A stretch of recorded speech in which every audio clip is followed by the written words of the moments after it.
Hello guys. तो आज हम देखने जा रहे हैं इक्विलिब्रियम कांस्टेंट।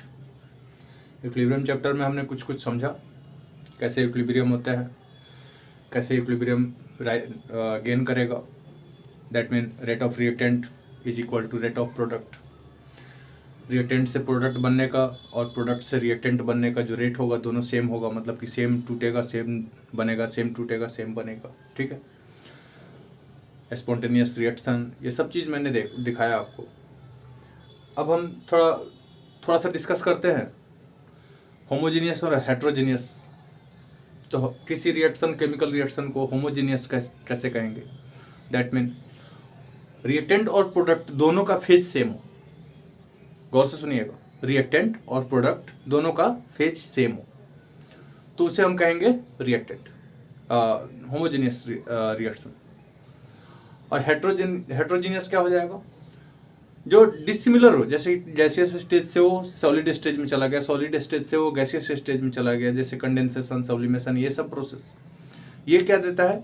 हेट्रोजीनियस। अलग अलग कंपाउंड मिक्स हैं और वे सारे के सारे अलग अलग कंपाउंड बनाए हुए अलग फेज में चले गए, डस्टी फॉर्म में थे, सॉलिड फॉर्म में चले गए, ये सब हेट्रोजीनियस देता है। ठीक है, तो चलिए केमिकल इक्विलिब्रियम और केमिकल इक्विलिब्रियम कांस्टेंट पढ़ने से पहले हम एक और चीज देखेंगे, law of mass action. Law of mass action क्या है? Law of mass action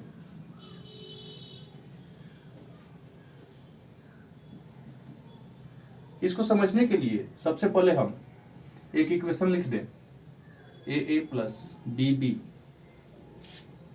equilibrium का sign C plus D D. Right, A small B small C small D, ये क्या है? स्टोइचियोमेट्रिक कांस्टेंट है, coefficient, stoichiometric coefficient. The stoichiometric coefficient of reactant A is small a, reactant B is small b, reactant C is small c, and reactant D is small d। ठीक है, तब इसमें हम देखते हैं एक, चलिए वो बाद में बताता आपको, पहले लॉ ऑफ मास एक्शन की बात करें। तो इक्विलिब्रियम कांस्टेंट या रिएक्शन कांस्टेंट कह सकते हैं, इक्विलिब्रियम कांस्टेंट। चलिए रिएक्शन कांस्टेंट पे आते हैं। सबसे पहले reaction constant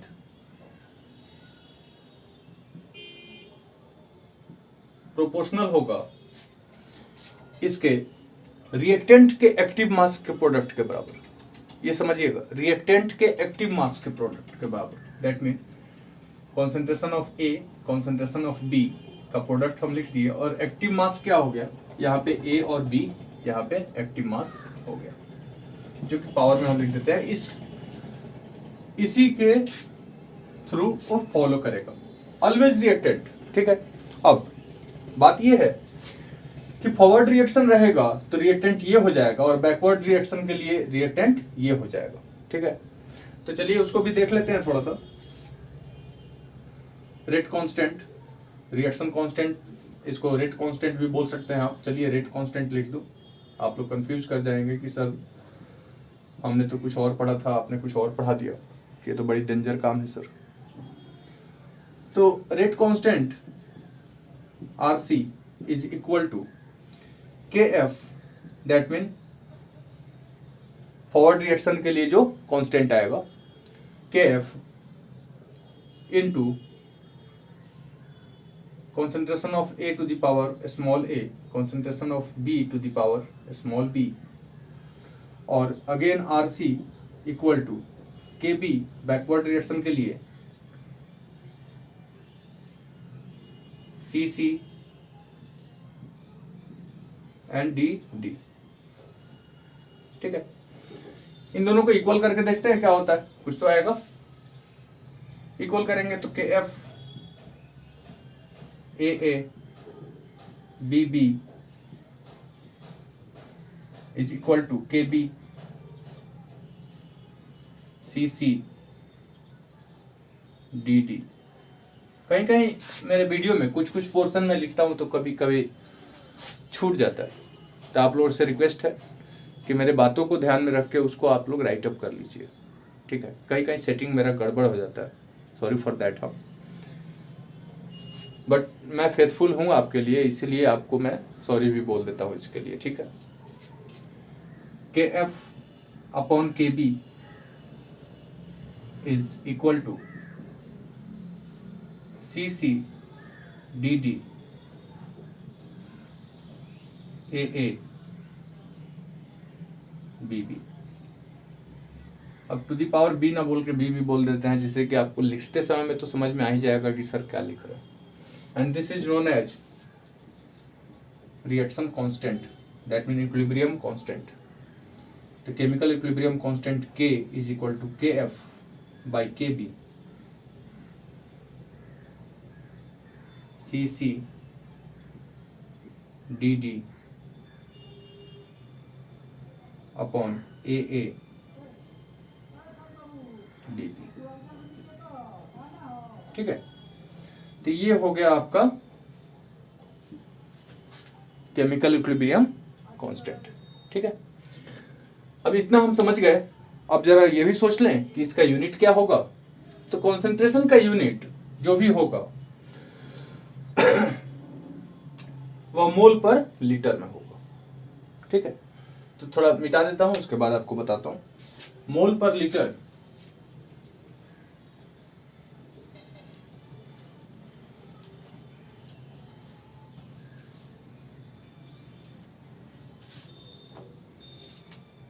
K is equal to mole per litre A mole per litre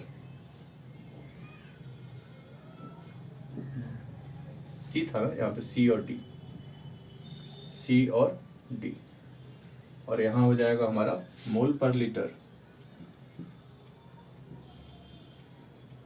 A और मोल per litre B। In terms of unit सब बेस हमारा सेम है, तो हो जाएगा हमारा मोल per litre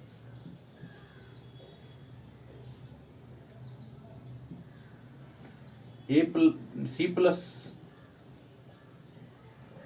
D minus A plus B। जरा देखिएगा,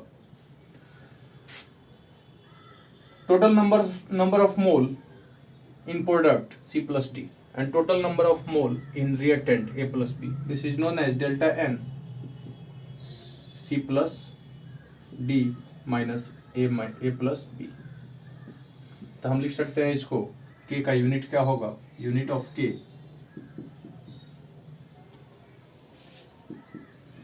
मोल per litre to the power delta N, ठीक है। तो ये हो गया हमारा scenario according to concentration.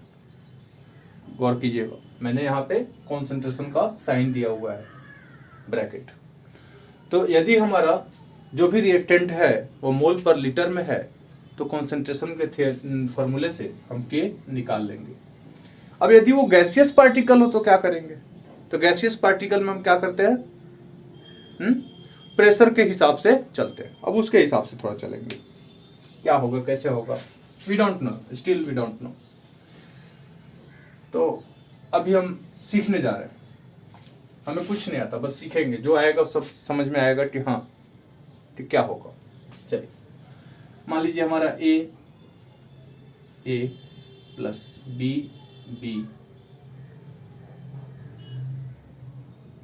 Equilibrium C plus D है, ठीक है। हम जानते हैं PV इक्वल टू nRT होता है, तो P इज इक्वल टू क्या हो जाएगा, N by V RT, that mean P is equal to CRT, C for concentration in terms of mole per litre, N मतलब मोल और V मतलब लीटर, तो मोल पर लीटर के हिसाब से आ गया। तो C इज इक्वल टू हम क्या लिख देंगे, P अपॉन RT, ठीक है। तो जब भी हम चेंज करेंगे तो क्या करेंगे, K is equal to concentration of C लिखना है, तो concentration of C concentration of D लिखना है, तो क्या लिखेंगे, P upon RT raise to C P upon R T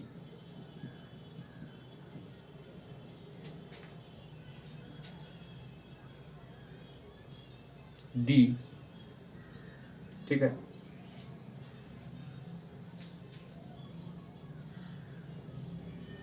pressure के टर्म में हमें लिखना है, प्रेशर के टर्म में हम लिखेंगे, इसको यहाँ पे अभी रहने दीजिए। पी के टर्म में लिखना है तो K P is equal to P A P B B, sorry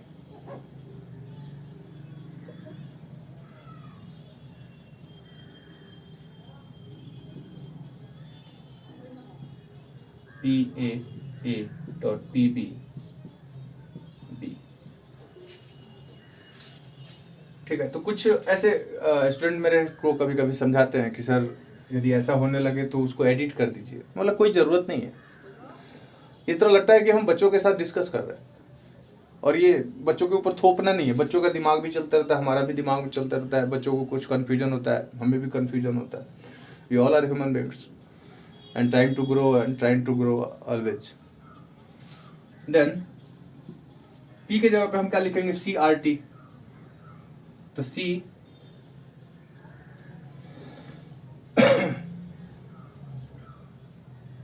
R T, तो सी फॉर क्या है, कॉन्सेंट्रेशन ऑफ सी लिख दो, और यहाँ पे सी दे दो, और यहाँ पे भी आर टी में सी दे दो, इंटू डी, यहाँ पे डी दे दो, यहाँ भी आर टी पे डी दे दो।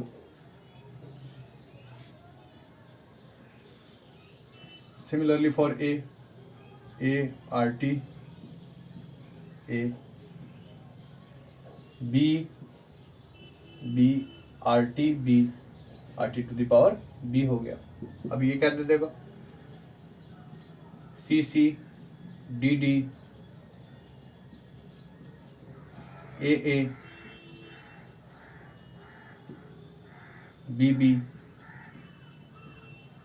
Into R T to the power delta N. याद कीजिए, C plus D minus A plus B delta N. तो ये हमारा क्या दे दिया, के पी, फाइनल फॉर्मूला क्या दे दिया, के P is equal to K C into R T delta N. यदि आपके पास के सी दिया हुआ है, के पी निकालना है, तो R gas constant, T temperature given, and delta N C plus D minus A plus B करके हम निकाल लेंगे। तो ये रिएक्शन कांस्टेंट क्या हुआ, इक्विलिब्रियम कांस्टेंट क्या हुआ, at the rate of pressure, और ये एट द रेट ऑफ सी वाला कहाँ गया, ये term at the rate of concentration, right. तो इस तरह हम चेंज कर सकते हैं, इस तरह हम निकाल सकते हैं। तो इक्विलिब्रियम कांस्टेंट कैसे निकालते हैं आपने देखा, इस वीडियो में आपने सीखा। नेक्स्ट वीडियो में हम लेके आएंगे आपके लिए various types of equation and उसका कैलकुलेशन कैसे करते हैं, इक्विलिब्रियम कांस्टेंट कैसे करते हैं, इनिशियल रेट में क्या डालते हैं, फाइनल रेट में क्या हो जाएगा, उसका स्टोइचियोमेट्रिक कोएफिशिएंट पे क्या फ़र्क पड़ेगा, ये सब चीज़ सिखाएंगे। उसके बाद आएगा कुछ थियरम्स, ठीक है। तो इस वीडियो में इतना ही रहने देते हैं। नेक्स्ट वीडियो में क्या रहेगा आपको मैंने बता दिया। आपको जो भी प्रॉब्लम हो आप कमेंट करके पूछिए। आपको व्यूवर्स हैं आप, तो सारे व्यूवर्स को मैं ये बताऊंगा कि आप देखने के बाद एक बार सब्सक्राइब जरूर कीजिए। हो सकता है आगे आपके लायक और वीडियो आए, हो सकता है ये वीडियो आपके लायक नहीं है, अगला वीडियो आपके लायक हो, तो सब्सक्राइब कर दिया कीजिए। एंड दोस्तों लाइक कीजिए, शेयर कीजिए, कमेंट आपका बहुत ज़रूरी है, मैं वेट करते रहता हूँ कमेंट का। कुछ लोग कमेंट ना करके व्हाट्सअप करते हैं, दैट्स नाइस, बट कमेंट भी कर दिया कीजिए, दुनिया को भी देखने दो, ठीक है। Thank you.